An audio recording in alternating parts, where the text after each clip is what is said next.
balima cɛni muso denmisɛnnin ni mɔgɔkɔrɔba anw minnu b'an na sanga ni wagati Mali kɔnɔ o ni Mali kɔ kan an b'aw fo dante foli min na donc ni aw ka émission in tuguni plateau des stars n'o de fɔ aw ye tant que aw bɛ ni émission la ye aw ni nisɔndiya dɔrɔn de bɛ kɛ ɲɔgɔn na bi ta in ma nɔgɔn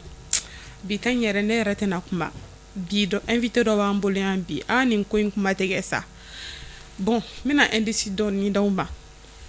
ni n ko jɛn t'a yɛrɛ fɔ mɔgɔw de b'a fɔ dunun t'a yɛrɛ fɔ ale de ko tɛ ne tɛ k'a fɔ ko mɔgɔw de b'a yɛrɛ fɔ donc a bɛ yan nɔ n tɛ kuma jan n bɛna kuma d'a ma a b'a yɛrɛ fɔ san anw ni ne min b'a ka ko la an bɛ b'o kalama patron oui i lafiyalen ba ouais i t'i yɛrɛ fɔ an ye an ka faamuyali sɔrɔ ko ne tɔgɔ Ali Danbele bɛɛ bɛ n dɔn Général Balodi G le grand Sajaja Ɲamakɔrɔ ka yɛrɛ a gɛrɛgɛrɛ a gɛrɛgɛrɛ ouais ɲagami foyi hali n taara Faransi ni Ɲamakɔrɔ ka de hali ni taara Amérique ni taara lahara ni Ɲamakɔrɔ ka de ne tɛ kuma ayiwa an layɛlibagaw a bɔra k'a yɛrɛ fɔ an ye san ani ko bɛ ɲɔgɔn na bi dɛ bi Général Balodi de b'an bolo donc an bɛna tɛmɛ n'an ka question ye bala Général Balodi donc yanni an ka tɛmɛ ni an ka question tɔw ye an b'a ɲini fɛ fɔlɔ i ka kalan i ye kalan minnu kɛ i bɛ se k'i da don o la ka ɲɛfɔli k'an ye an bɛ min faamuya o la ne ye tubabu kalan de kɛ ne tubabu kalan de kɛ bon o la n danna ma janya kosɛbɛ n danna 6e na d'accord voilà donc n b'o niveau de la sisan d'accord u bɛ kuma dɔ fɔ ko kalan ni kodɔn tɛ kelen e sɔnnen don kuma in ma kosɛbɛ i tɛ dɔɔni ɲɛfɔ o ko la an ka faamuyali sɔrɔ mais kalan ni kodɔn tɛ kelen olu tɛ fankelen yɛrɛ fɛ d'accord kalan ye pour que n ka se ka diɲɛ ko dɔw de dɔn ani n ka se ka n yɛrɛ firifiri kan n yɛrɛ walawala cogo dɔ la mais hali ni yɛrɛ firifiri n'i ko k'i b'i yɛrɛ firifiri ka se niveau dɔ ma a bɛ taa bɛn yɛrɛ kun tɔɲɔ ma a bɛ taa bɛn degun ma i yɛrɛ ka kuma dɔw la mais kodɔn n'i bɛ ka baara kɛ ni kodɔn ye ni Ala ye kodɔn sabatila c'est à dire n'i bɛ ka baara kɛ ni o ye a ka gɛlɛn i ka taa degun sɔrɔ i yɛrɛ la quoi d'accord mais e kɔni b'a dɔn fɛnɛ ko i dalen b'a la ko nafa kɔni bɛ kalan fɛnɛ la nafa bɛ a la parce que bi an bɛ diɲɛ kura tile min na bon ni ko diɲɛ kura tile diɲɛ kɔrɔ de bɛ yen dɛ mais kuma n'a nasira de don a bɛɛ ye kɔrɔlen kelen in de ye mais wagati de yɛlɛmana dɔɔni bon an bɛ wagati min na i ko bi bon n'i ma kalan bi wo dɔ bɛ yen i tɛ se ka don yen f'i ka kalan olu mago tɛ i ka kodɔn na f'i ka kalan olu mago tɛ i ka faamuya la f'i ka kalan i y'a faamu bon o la nafa bɛ kalan na d'accord faamuyali sɔrɔla i ka kuma la donc Balodi Général Balodi ayiwa an famana dɔnkili ma dɛ ne ye kuma min fɔ an layɛlibagaw ye u pereselen don dɛ en tant qu'an fili ni jɛmɛ t'a yɛrɛ fɔ ye micro b'i bolo jɛmɛ t'a yɛrɛ fɔ tuma si maninfinw de b'a fɔ tuma bɛɛ dunun t'a yɛrɛ fɔ tuma si maninfinw de b'a fɔ tuma bɛɛ balan t'a yɛrɛ fɔ tuma si maninfinw de b'a fɔ tuma bɛɛ Ala tɔgɔ t'a yɛrɛ sɛbɛn moriw de b'a sɛbɛn n'a sɛbɛnna jɔn de b'a jaabi fama Ala de b'a jaabi a ti jaabi bɛɛ bolo a ti jaabi bɛɛ bolo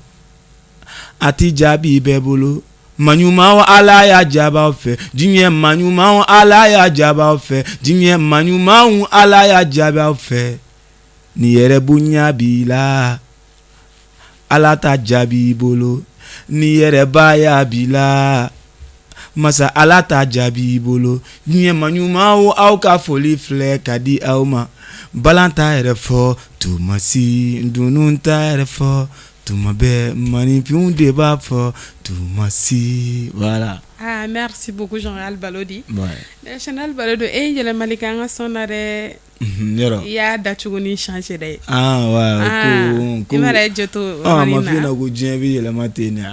o kuma daminɛ to ya voilà o fana ye tiɲɛ donc sisan an bɛ fɛ ka dɔn G yɛrɛ y'a yɛrɛ sɔrɔ dɔnkili in kɔnɔna la cogo di dɔnkili jumɛn kɔnɔna la dɔnkili kɔnɔna la i yɛrɛ sɔrɔ dɔnkili da kɔnɔna la cogo di ok n y'a faamu sisan bon tiɲɛ yɛrɛ la an ka tiɲɛ yɛrɛ fɔ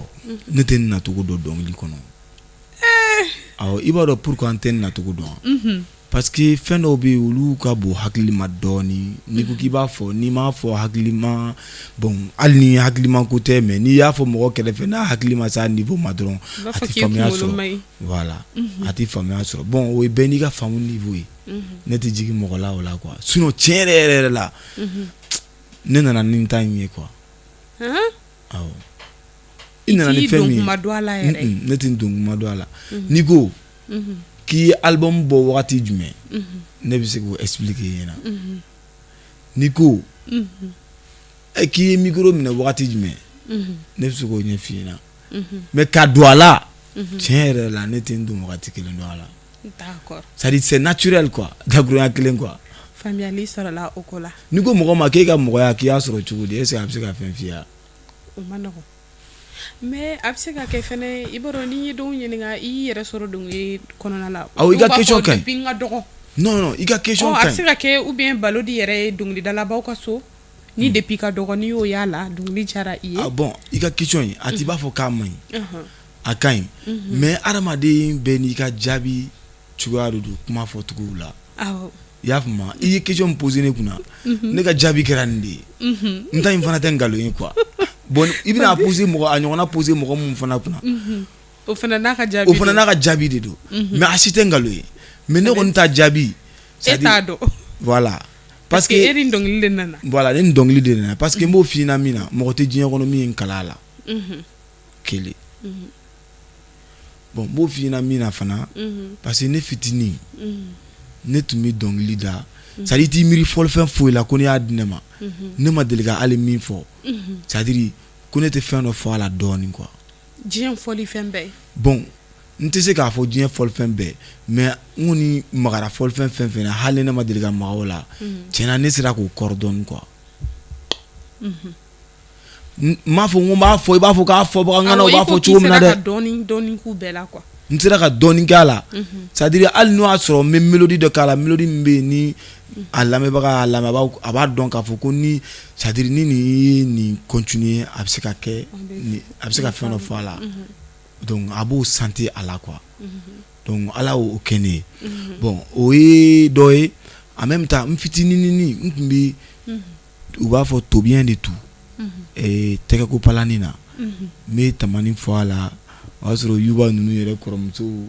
o wagati la voilà olu n'a ɲɔgɔnna caman voilà donc n bɛ kɛnɛbani dɔ b'an ka yɔrɔ la mais sisan a yɔrɔnin misiri b'a yɔrɔ la sisan n tun bɛ tamani fɔ ni n dɔgɔnin dɔ donc an b'a fɔ an kɔrɔmusow kuma dɔ la n bɛ dɔnkili da u bɛ wari di yan o wagati la n'i ye hali 5 sɔrɔ i ye wariba de sɔrɔ i m'a faamu voilà donc n bɛ dɔnkili da en même temps n ye dɔn kɛ n fitinin n ye prix ta dɔn na mais n'i k'o tigilamɔgɔ ma k'i donna nin kɔnɔ cogo di est ce que a bɛ se ka fɛn fɔ a la o tiɲɛ na o ma nɔgɔn voilà donc a b'i b'a fɔ o cogoyaw de d'accord donc an bɛ continuer n'an ka question ye bisimila ayiwa général i bɔra ka dɔnkili dɔ da sisan jumɛn t'a yɛrɛ fɔ ye ouais mɔgɔ fasa de tɛ Umaru Wage si je me trompe pas ouais bon mɔgɔ fasa don diɲɛ bɛɛ de fasa don d'accord dɔnkili i bɛ ka histoire min fɔ dɔnkili in kɔnɔna la histoire an bɛ fɛ k'a dɔn fait réel yɛrɛ de don histoire in yɛrɛ kɛra parce que e ko ko k'e to i dalen de don wa fɛn dɔ de nana kun i fɛ k'i ka dɔnkili bɔ dɔnkili in da kuma in ye maliyɛn caman fɛn dɛ komi i yɛrɛ bɛ yan déjà i ka ɲɛfɔli ka ɲi an bɛ min faamuya bon i b'a dɔn problème bɛ yɔrɔ min na i ma walawalaliba kɛ a kɔnɔ bon i ye walawalali kɛ ka dan niveau min na ni n ko n bɛna walawalali kɛ ka dan o niveau la mɔgɔw tɛna faamuya sɔrɔ donc ne mago bɛ min na n mago bɛ min na il faut k'i ka kuma ni nɛ ye quoi n k'a faamu n kan ka question mun n kan ka jaabi mun di n b'o jaabi di parce que i ye fɛn fila de ɲagami ɲɔgɔn na i ko i dalen wa walima fɛn donc i y'o ɲagami mais i bɛ kelen de ta dɔrɔn k'a fɔ bon komi a fɔra ko nin donc o la n bɛ kuma ni o ye. ne bɛ fɛ k'a dɔn sisan i ye dɔnkili in kɔnɔna la i bɛ ka histoire dɔ de fɔ. awɔ. ne ɲininka n'a sɔrɔ I bɛ ka kuma minnu fɔ dɔnkili in kɔnɔna la ni ko in kɛcogo kɛra ten de wa walima n'i sigi k'i miiri dɔrɔn de k'a da ten tɔ. Voilà, d'accord. Donc n y'a faamu. Bon dɔnkili in tɛmɛnen don sigi ka miiri kan quoi. Sigi ka miiri yɔrɔ tɛ nin dɔnkili in na quoi. Ni mɔgɔ min bɛ jateminɛ kɛ mɔgɔ tɛ se ka miiri nin na. Miiri fɛn tɛ quoi. Dɔnkili n'i y'a compose cogo yɛrɛ jateminɛ I b'a dɔn directement k'a fɔ ko mɔgɔ ka miiri c'est-à-dire miiri bɛ se k'a kɛ mais miiri a ma nɔgɔn quoi. I y'a faamu. Bon I ye min fana fɔ n bɛna kuma surunya I bolo. I y'a faamu. Ne ma sogo. Ne ma sogo dɛ. A fɔra ne ɲɛna de. Mais jumɛn y'a f'i ye? Bon I ɲɛ b'a la I bɛ ka nin min n ka dɔnkili kura dɔ bɛ yen. N bɛna le ko a fɔra n ɲɛna ko wagati bɛ nkalon bolo. O ye n ka album titre de ye ko wagati bɛ nkalon bolo. N bɛ k'a walawala a kɔnɔ n ko jɔn y'a fɔ jinɛw de don wa? Mɛlɛkɛw de don wa? Ala de don wa? Nka fɛn min kɔni y'a fɔ n ɲɛna a tɛ fili. Fɛn fili man tɛ a tɛ fili. O ye n ka o dɔnkili kura ye. A ko wagati bɛ nkalon bolo parce que ne ye analyse caman kɛ an t'o kɔnɔ mais n bɛ ka don o kɔnɔ kun dɔ de la pour que I k'a faamu. N ye analyse caman kɛ o kumakan in na ko wagati bɛ nkalon bolo. N y'a ye bi mɔgɔw bɛ ka balo nkalon de kan caman mɔgɔ caman kelen. N y'a ye bi mɔgɔ bɛ kɛ président ye nkalon kan. N y'a ye bi I bɛ bali min na I tɔɲɔgɔn dɔ I bɛ bali min na dɔrɔn I bɛ bali ka kelen ye milliardaire ye. Question tɛ yen. A tɛ se k'a fɔ n ye nin baara de kɛ. Hali n'a y'o fɔ a bɛ baara dɔ f'i ɲɛna e yɛrɛ b'a dɔn I ni Ala cɛ tile kelen tɛ se k'o milliard in na. I y'a faamu.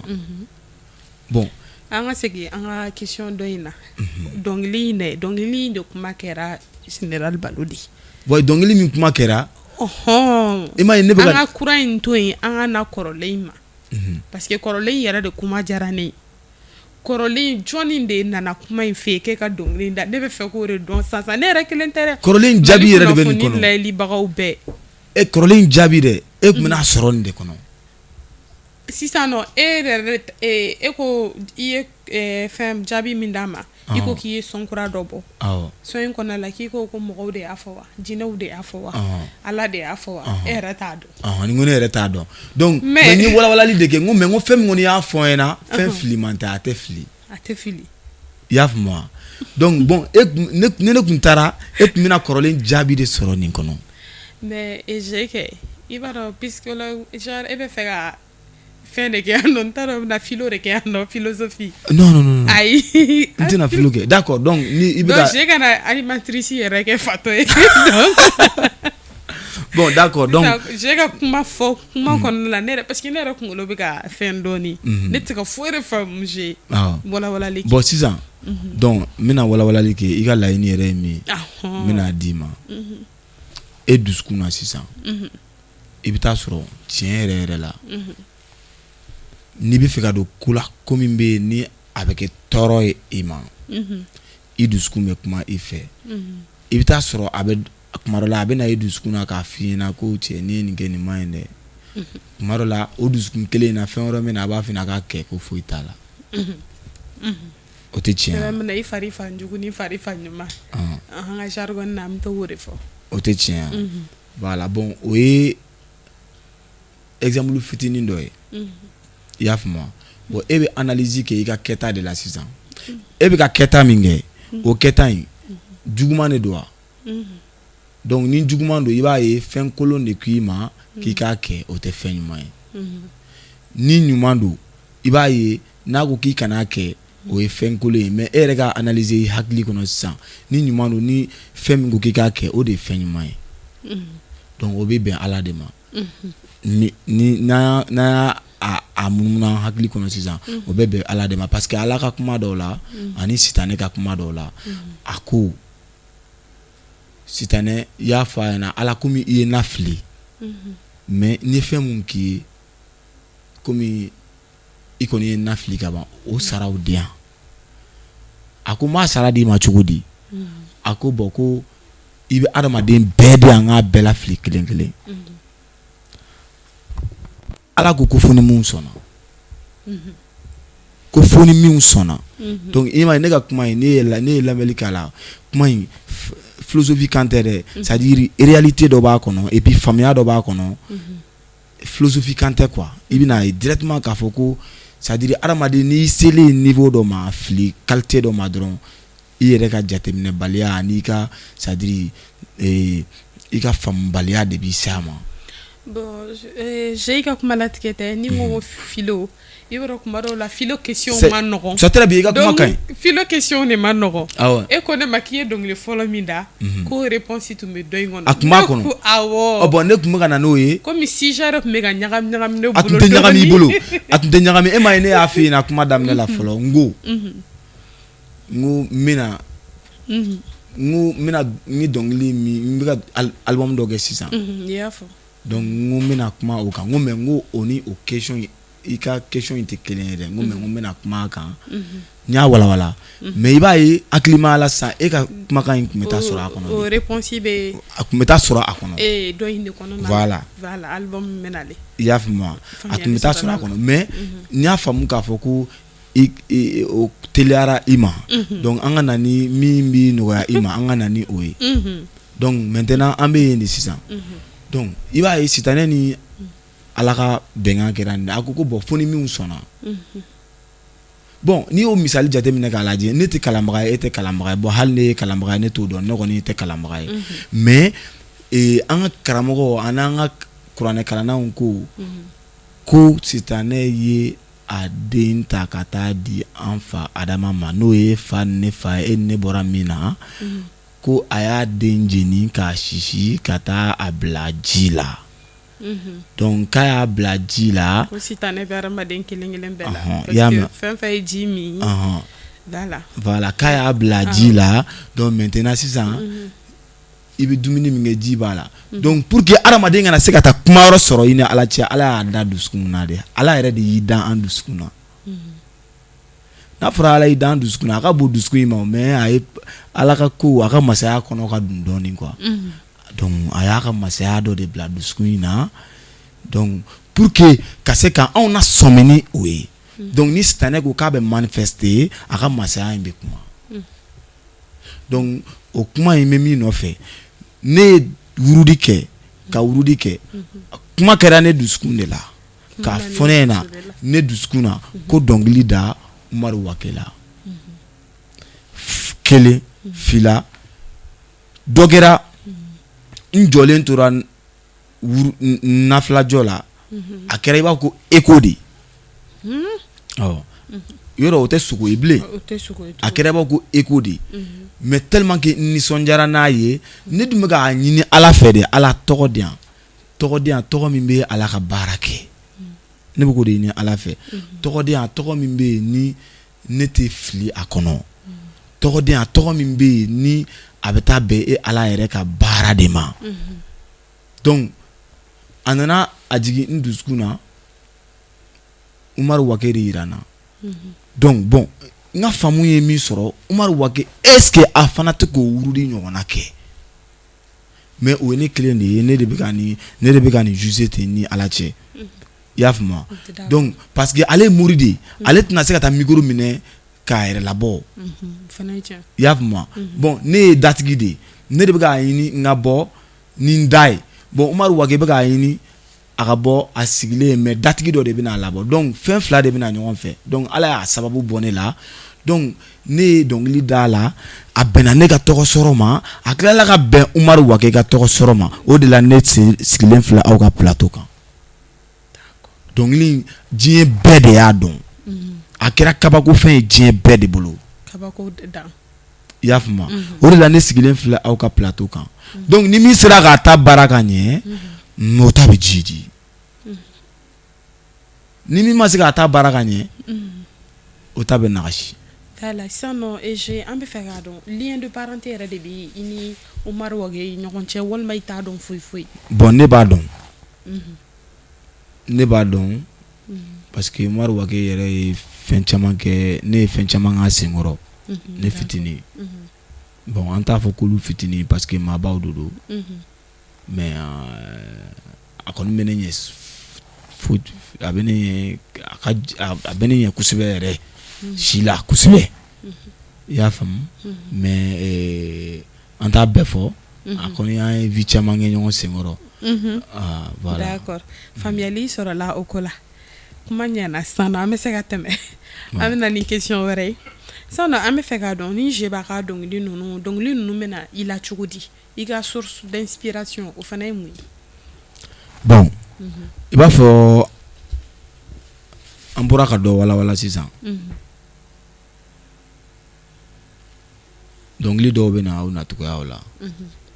ayi n kan tɛ i ka don in nacogo ma i ye tɔw minnu da ala i ye question min posé n bɛ k'o jaabi de d'i ma d'accord awɔ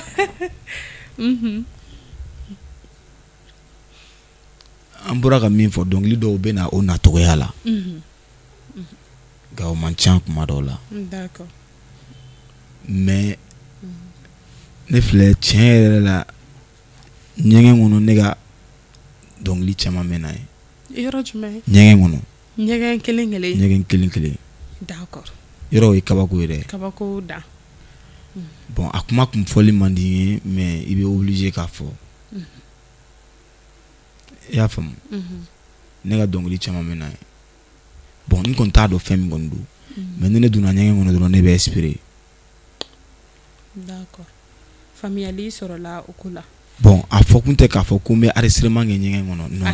ayi idée bɛ sina ka na i la ten tɔ awɔ c'est à dire à chaque fois fɛn dɔ mana ne jɛ dɔrɔn ni ne donna ɲɛgɛn kɔnɔ dɔrɔn bon ne kɔni t'a dɔn fɛn fɛn don n ka don ɲɛgɛn kɔnɔ dɔrɔn ne b'o jaabi sɔrɔ d'accord adamaden bɛɛ n'i ka ko cogoyaw don o fana ye tiɲɛ ye voilà d'accord je kuma ɲɛna an bɛ tɛmɛ ni question ye sisan nɔ an bɛ wagati min na i ko bi projet jumɛn yɛrɛ de b'i bolo projet caman bɛ n bolo i bɛ se k'i da don o la ka ɲɛfɔli kɛ yan bon komi n ka mouvement dɔ bɛ yen Bal Move n ka mouvement dɔ bɛ yen Bal Move ouais d'accord bon fɛn caman b'a kɔnɔ studio b'a kɔnɔ fɛn caman b'a kɔnɔ mais an mago bɛ hali bi ka a ɲɛnamaya komi diɲɛ fɛn o fɛn n'i b'a daminɛ i bɛ taa dɔɔni dɔɔni voilà donc mais an kɔni b'o cogoya la ni ala nana ni dɛmɛbagaw ye a ka na ye don min na ka se ka parce que hakilina caman b'an na radio so ni fɛn caman hali télé fɛn caman hakilina caman b'an na quoi pour que ka se ka c'est à dire Mali musique bɛ cogo min na kunun k'a bila valeur la o cogoya la donc o hakilina ninnu de bɛ an na ka denmisɛnninw bɔ f'an ka taa Nigériens de ladege kunun ko Nigériens de tun b'an ladege Sénégalais tun b'anw ladege et puis ne yɛrɛ ye fɛn dɔ jateminɛ ne ma deli ka Sénégalais yɛrɛ a y'i mɔgɔ ladege cogo o cogo a b'a ka culture k'a la ne y'o jateminɛ Sénégalais na u t'i ɲinɛ u ka culture kɔ quoi mais anw bɛ taa f'an ka taa kɛ Nigérien de ou bien f'an ka kɛ Ivoirien de ou bien f'an ka kɛ n t'a si dɔn voilà bon vraiment a ka di ne ye o de ka bɔ yen an ka segin an yɛrɛ la hali n'an bɛ ka mɔgɔ ladege cogo o cogo an k'an ka fɛn dɔ k'a la d'accord voilà faamuyali sɔrɔla o ko la mais concert bolodalenw tɛ je bolo bon komi n bɛ album na bon mɔgɔ wɛrɛw ka concertw bɛ yen o tɛ yan ye wa dɔw bɛ Burkina mais n yɛrɛ ka concert la ma fɛn boloda o la fɔlɔ mais album an kun kan ka album prêt ka bɛn mawuludu in de ma mais tiɲɛ yɛrɛ la ko sumayara donc an bɛ n'a pousser dɔɔni dɔrɔn bon ni album in kun banna an kun bɛ fɛ ka dédicace kɛ palais de la culture la o kun y'an ka hakilina ye ka kɛ mais a ko ma sigi fɔlɔ kelen kan d'accord voilà j'ai comme album ko kuma yɛrɛ nana déjà an bɛ se ka dɔn album hakɛ joli b'i bolo bon sisan album 2 bɛ n bolo album 2 de b'i bolo sisan parce que n bɛ se k'a fɔ presque n kun ye dɔ daminɛ n y'a fɛnw bɛɛ kɛ mais an ma se ka a distribuer cogo dɔ la mais sisan an bɛna sabanan min bɔ sisan n bɛna ale n'o bɛɛ de fara ɲɔgɔn kan sisan pour que ka se ka a bɛɛ kɛ fɛnba kelen donc o la an b'o position de la sisan. D'accord, faamuyali sɔrɔla o la. Mais j'ai an bɛ se ka album ninnu tɔgɔ dɔn en plus titre hakɛ minnu b'u kɔnɔ. Bon album fɔlɔ o ye wale ɲuman dɔnbali de ye. Wale ɲuman dɔnbali. Donc Wage Music b'o kɔnɔ. I y'a faamu. Album filanan o ye Sitanɛ de ye. Batoma b'o kɔnɔ. Voilà, sisan nɔ komi album fɔlɔ i ko k'o ye wale ɲuman dɔnbaliya ye. Mun y'i bila k'o titre o fɛn di album in ma o tɔgɔ di album in ma. Voilà parce que tuma min na a fɔra ne ma ko fatɔ tuma min na a fɔra ne ma ko ne tɛ don da la tuma min na denmansaw y'u ka da sɔgɔ n ye k'a sɔrɔ tiɲɛna n yɛrɛ jogo dɔɔni tun man ɲi cɛ dɔ de sɔnna n na ka n nadon ka se bi ma fo ka n'a kɛ n ye faamuya sɔrɔ yɛlɛma caman nana n ka vie la donc ni album titre in tɔgɔ ta k'a da o de la. D'accord, mais comme i yɛrɛ ye kuma fɔ ka ban i yɛrɛ ye kuma confirmer yan k'i yɛrɛ tun jogo man ɲi an bɛ fɛ k'a dɔn. Ouais mais mɔgɔ jogo tiɲɛna cogo cogo i man ka ban a la o parce que mɔgɔ ka cɛya t'i yɛlɛma. Awɔ cɛ k'a to ne ka na sa genre i tun bɛ excitant de ta wa i tun bɛ dɔlɔ de min o wagati ninnu wa non o tɛ. I y'a fɔ ka da kun min kan quoi. O tɛ. Jugujuguya yɛrɛ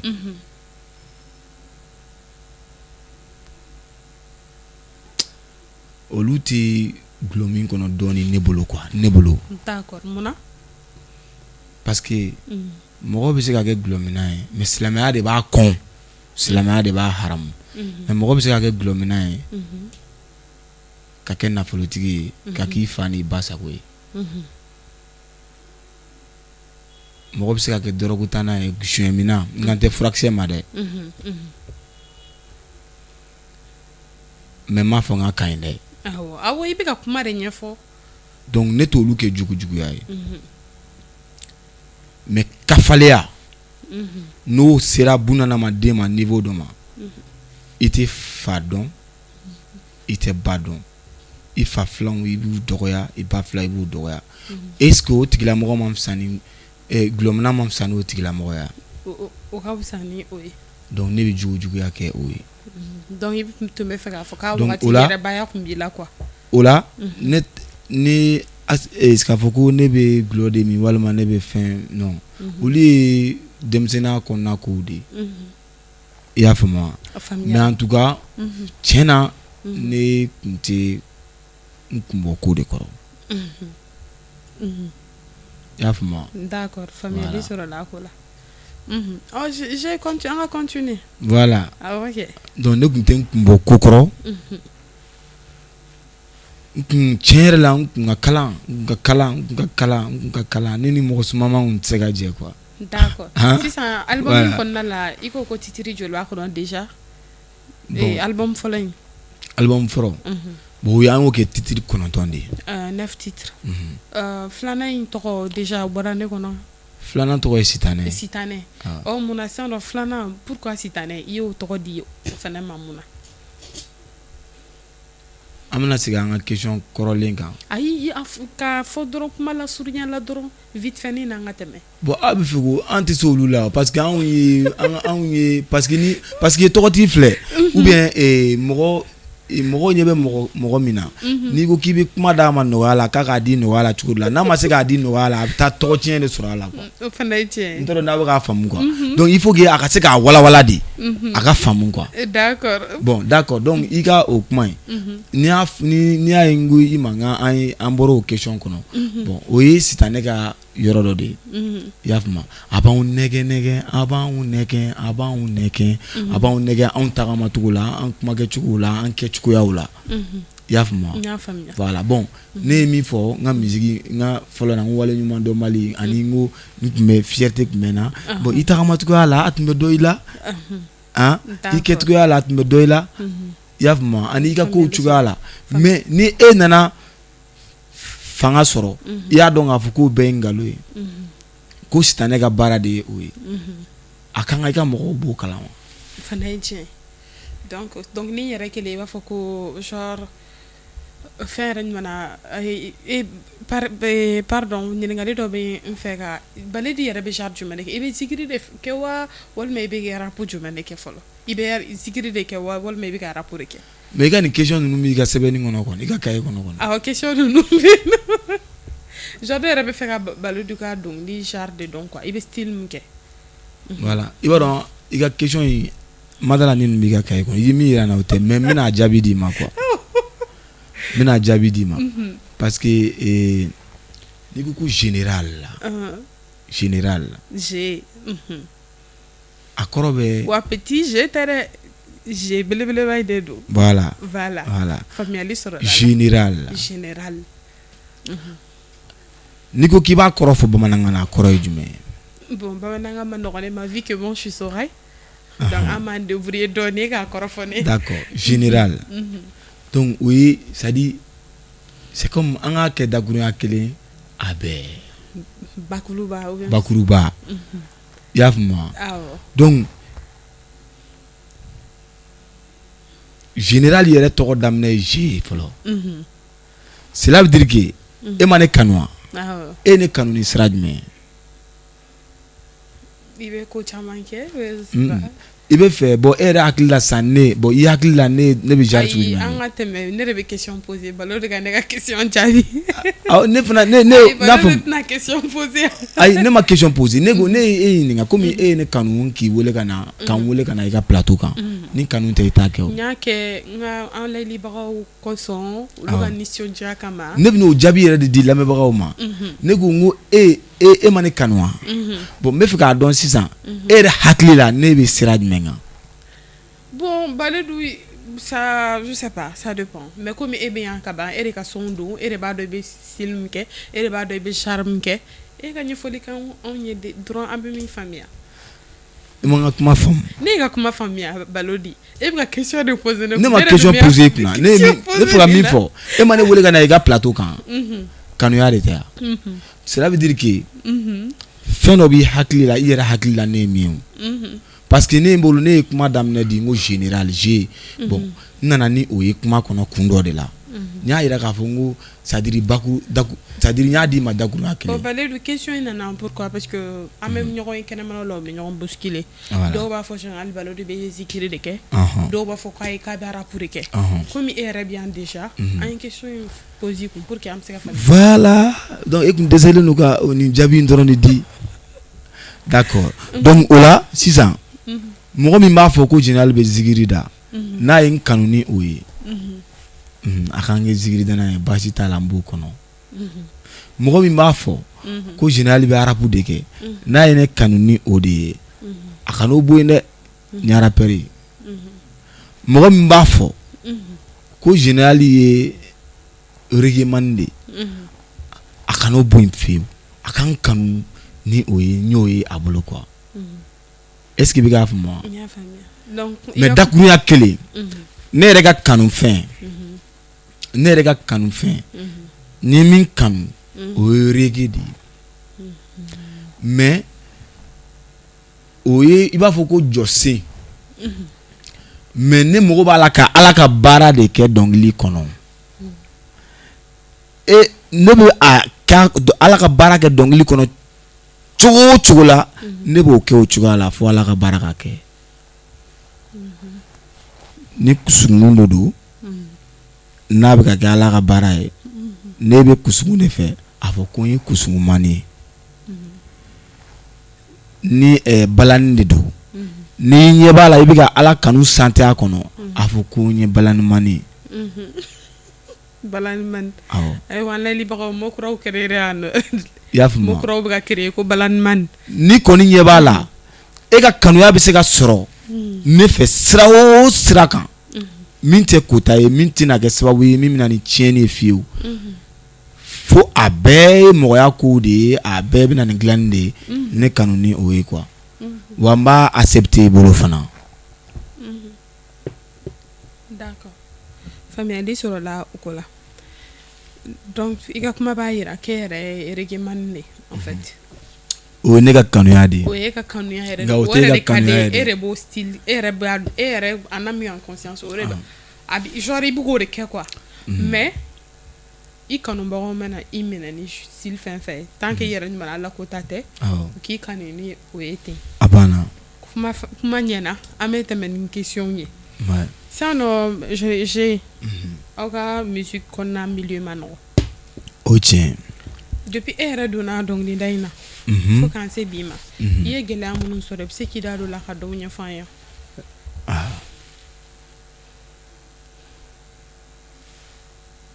N ye gɛlɛya caman sɔrɔ mais hali bi n'i bi don diɲɛ ko o ko la ni ɲɛtaga ko don a gɛlɛya ti ban gɛlɛya ninnu tuma min na a bɛ caya tuma ye i yɛlɛ wagati de ye donc o la laɲini tɛ kun gɛlɛya caman kɛra bi k'an se bi ma an sera k'olu kun ka se bi ma an ti ban fiyewu n'o y'a sɔrɔ dɔ bɛ ka fara an kan sini ko an filɛbagaw ni an kanubagaw k'u bɛ nisɔndiya sɔrɔ n'an ye wagati bɛɛ lajɛlen na kanuya in bɛ kurakuraya wagati bɛɛ la gɛlɛya o gɛlɛya bɛ se k'a kɛ o bɛ kɛ ne b'a ɲini Ala fɛ Ala k'o gɛlɛya in nana k'o gɛlɛya in ta fanga di ne ma yaasa ne kanubagaw bɛ nisɔndiya sɔrɔ wagati bɛɛ nka a kana kɛ gɛlɛya ye gɛlɛya min bɛ se ka n dɛsɛ de ka kanubagaw ka plaisir kɛ u ye. D'accord. Mais j'ai an bɛ fɛ k'a dɔn sari i ye gɛlɛya minnu yɛrɛ sɔrɔ wariko taasira ninnu et puis aw ka milieu kɔnɔna la e yɛrɛ b'a dɔn ni mɔgɔ min bɛ ka wuli généralement o senw bɛ minɛ kɛlɛkɛlɛmisɛnnin ni fɛn ninnu studio ko problème ninnu o ni wariko ninnu parce que n'i y'a mɛn dɔnkili yɛrɛ financement da don dɛ j'ai o tiɲɛ walahi donc an kan b'olu gɛlɛya ninnu de ma i k'i da don la i ka ɲɛfɔli k'an ye cogo min na an b'a faamuya yɛrɛ de. Bon ne kɔni bɛ se ka n da don a la ka mɔgɔw ta de fɔ i ɲɛna sisan sinon ne ta in ma dabɔ wari sɔrɔ kɔni kama.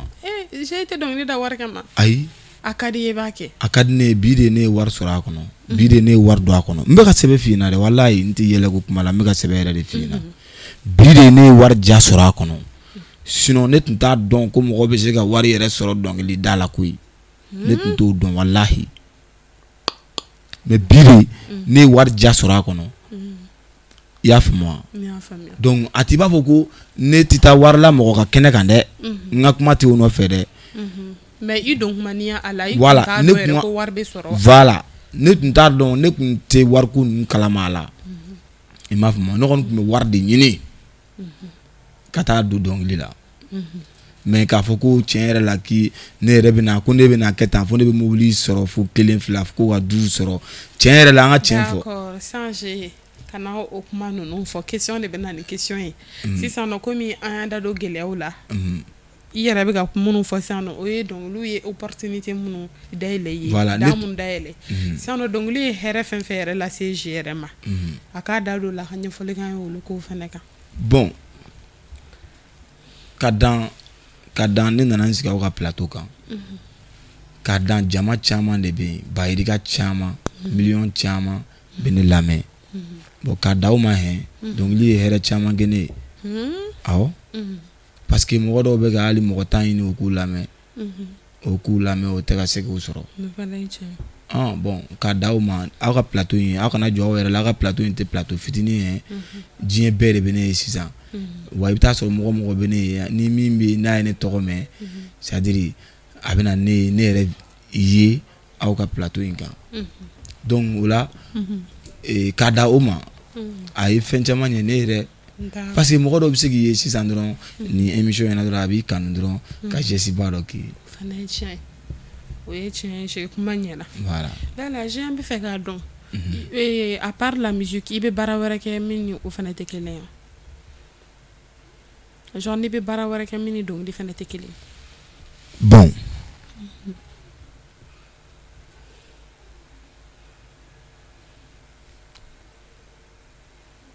ne tɛ baara wɛrɛ kɛ. N'i ka baara bɛnnen bɛ dɔnkili da dɔrɔn de ma. mais ni n ko n tɛ baara wɛrɛ kɛ komi discothèque bɛ n bolo. i dun ma an ma kɔn k'o kuma fɔ kɔni o tɔgɔ o bɛ quartier jumɛn na. bon o tɔgɔ dalen don ɲamakɔrɔ de la.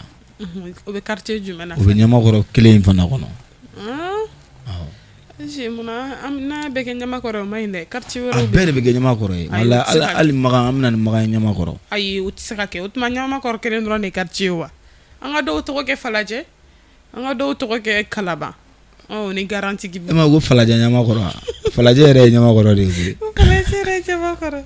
ok je an ka taga. i y'a faamu. donc olu bɛ yen. bon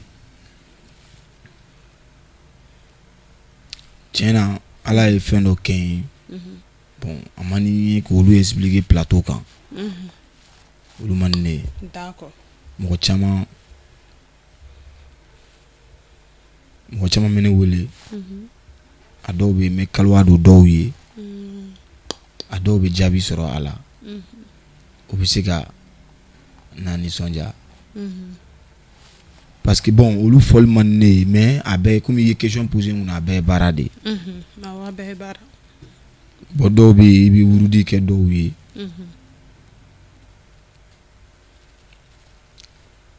ala ye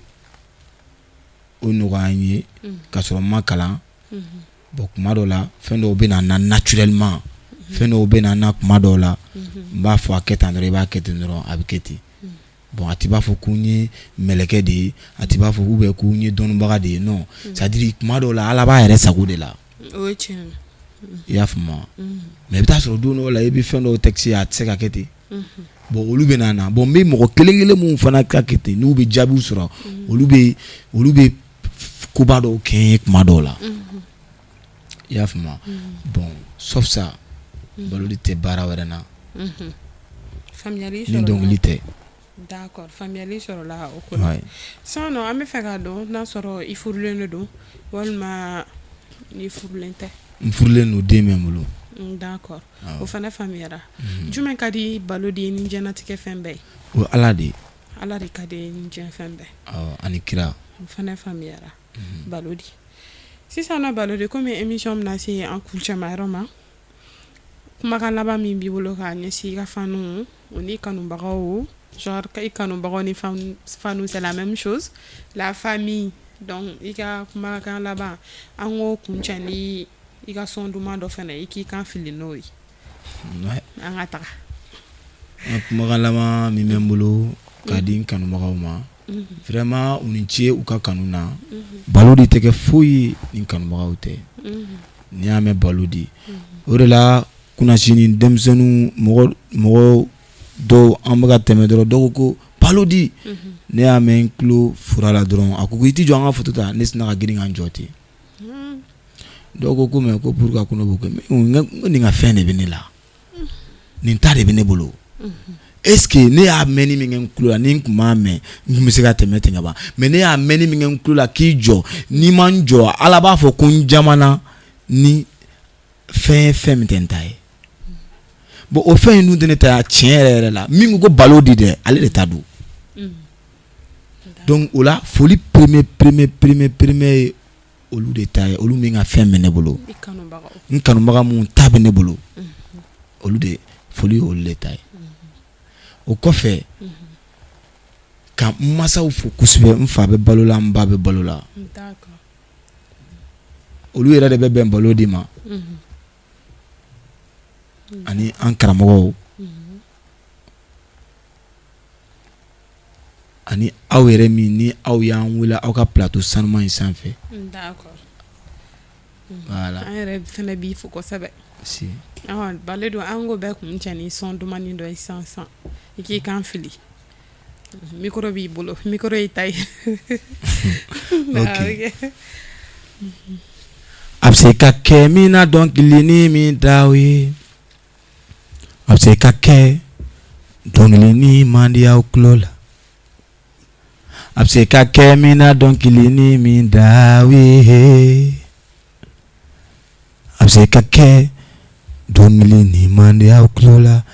mɛ tiɲɛ tɛ mɔgɔ se ko fɔ ne ye mɛ tiɲɛ tɛ mɔgɔ se ko fɔ n ye ni donna an ka egiliziw kɔnɔ a falen don an ka cɛkɔrɔbaw de la ni donna an ka misiriw kɔnɔ a falen don an ka musokɔrɔbaw de la olu denw de bɛ bɔtisow kɔnɔ olu denw de bɛ sungurubaya la a bɛ se ka kɛ a bɛ se ka kɛ a bɛ se ka kɛ ni dɔnkili ni man d'aw ye a bɛ se ka kɛ a bɛ se ka kɛ a bɛ se ka kɛ ni dɔnkili ni man d'aw tulo la mɛ tiɲɛ tɛ e tɛ se k'o fɔ n ye nɔnɔ mɛ tiɲɛ tɛ olu tɛ se k'o fɔ n ye i kana sɔn k'i fa la maloya i kana sɔn k'i ba la maloya i kana sɔn k'i fa la maloya i kana sɔn k'i ba la maloya a bɛ se ka kɛ a bɛ se ka kɛ a bɛ se ka kɛ ni dɔnkili ni man di tulo la mɛ tiɲɛ tɛ e tɛ se k'o fɔ ne ye mɛ tiɲɛ tɛ aw tɛ se k'o fɔ ne ye. Voilà. Bravo. Merci. Donc ni soin de son kura album bɛ ka labɛn nin b'o kɔnɔna la. Bon nin bɛ ouais bon ni kɔni ni single le. Voilà nin tɛ album kɔnɔ fɔlɔ. D'accord. Voilà, merci beaucoup G. Ouais. Donc émission sera a kuncɛma yɔrɔ ma. Donc an b'i fo dan yɛrɛ tɛ foli min na. Ouais. An b'a fɛ n'Ala sɔnna komi nin tɛ k'an siɲɛ fɔlɔ ye. Inshallah. N'Ala ka diya ye kɔni. Ayiwa an lɛdibagaw n y'a fɔ aw ye cogo min na bi ta i ma nɔgɔya dɛ G yɛrɛ ko f'a ka ne yɛrɛ da don kuma la mais donc olu fana tɛ ba baara in ko kɔnɔna la donc ne hakili la aw ni ne ni G ye baro min kɛ an bɛɛ lajɛlen an ka tɔmɔta sɔrɔ a la o la n b'a fɔ aw k'an bɛn diɲɛ wagati wɛrɛ